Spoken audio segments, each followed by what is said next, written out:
So for over 4 decades, Darrell Sabbs has served as the served the communities of Southwest Georgia through hard work and determination.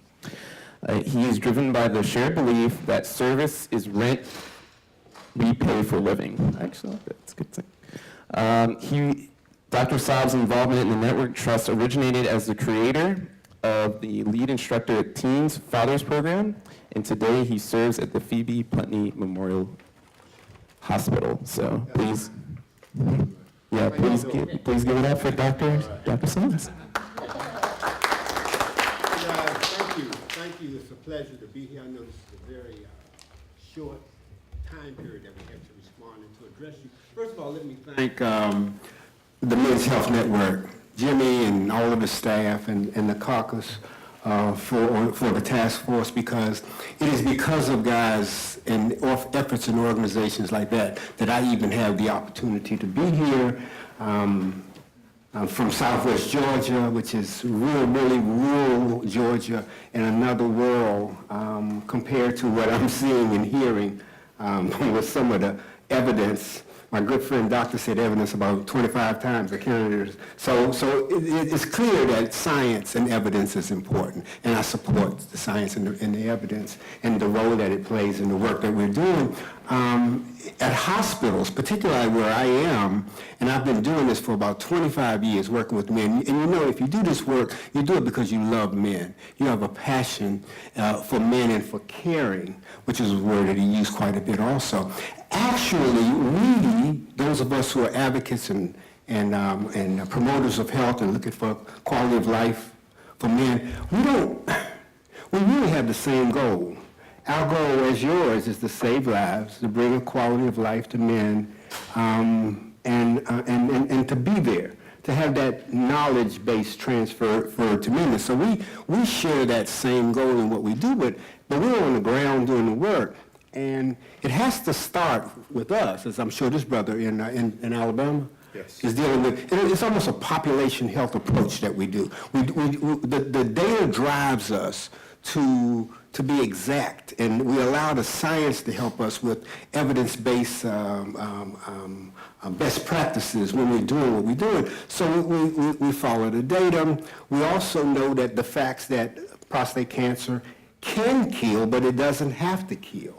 And I'm in an area where that risk group that we're talking about is the majority of the population that I'm working with. So a lot of the data that I need has not been found.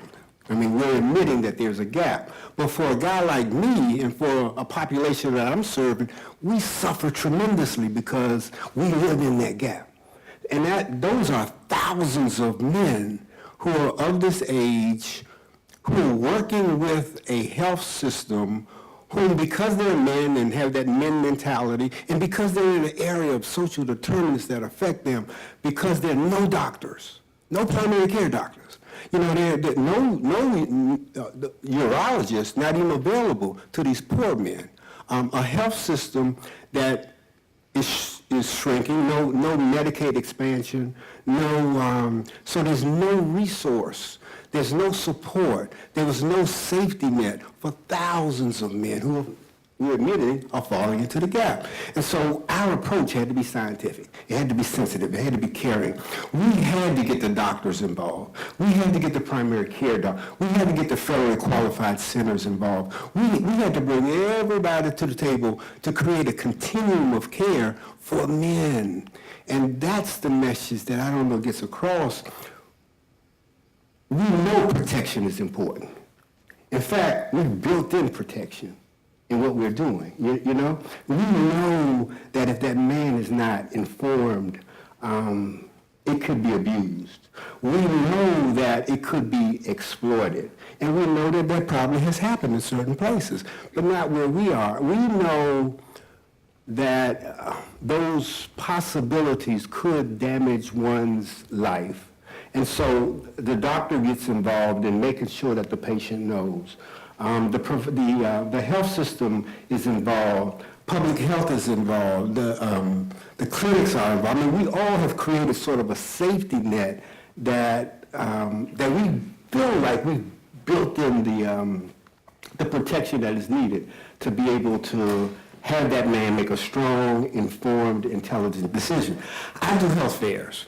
The health fair is the on-ramp for a guy who has felt left out, don't trust, can't afford. The health fair is sort of that opportunity for him. And I realize what could happen with a broad sweep of a screen, because there's a concern that there could be abuse and exploitation of that man in the situation. But he comes to the hospital with an informed group of practitioners who are looking at him under that kind of a protection and is in a continuum of care that even if he can't afford it, we will care for him and pay. I've had doctors pay for if it was an absolute need for the surgery because the guy just couldn't afford it, right?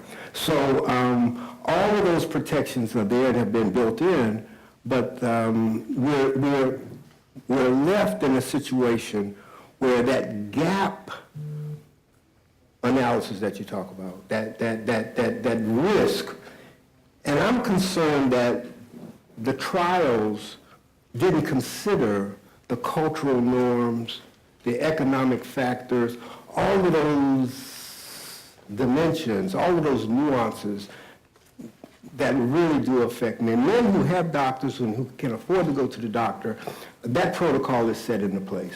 And I think your recommendations has helped to clean that up, because it was kind of dirty out there, you know, and people were taking advantage of it. And I had heard and had seen about that. But since the recommendation, people have stopped and slowed down and said, oh, wait a minute, you know, we're being watched. You know, like a lot of doctors are being watched in a lot of cases like that.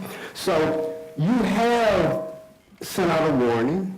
You have let that whole community know that, no, you cannot take advantage of it. But to those guys who can't afford it, who don't have a doctor, who's afraid to go to the doctor, he and I just talked about it. I'm going to close now. He and I just talked about a comparison. I said, Doc, how old are you? He said, I'm what, 40? 49. 49. I said, man, I'm 65, you know. I said, do you get your PSA? He said, no, I don't think I do. I said, but Doc, are you going to get your PSA? He said, no, which is maybe a value thing. No, I'm not going to do it. I'm 65. I'm getting up going to the bathroom 3-4 times a night. I'm looking and checking every day. I get a little pain. Is this, I'm in that flow. My daddy didn't have prostate cancer, right? So I'm in that group that I am concerned, like the women, when they say we're not going to do mammograms, they have an advocacy. They push back. Men don't have that advocacy network to say, hey, give me something.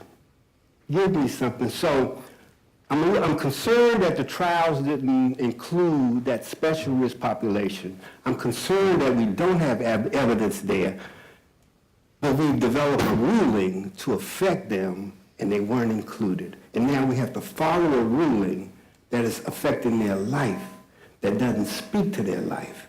So the question about where do we go with that classification for them is, are we reconsidering, where are we? I got a men's conference coming up June the 16th.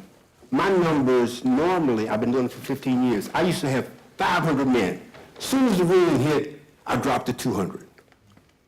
Now, risk and abuse, we understand that, but when it comes to what I'm losing and why I'm losing, and my doctors are saying systemic, metastatic, Gleason levels, everything is high. All of the reports that we don't have enough evidence yet to show that it's, but in the meantime, they're coming in late, they're dying, they're disinterested in the health system, and I'm losing them. That's me. Thank you so much, Mr. Sabbs.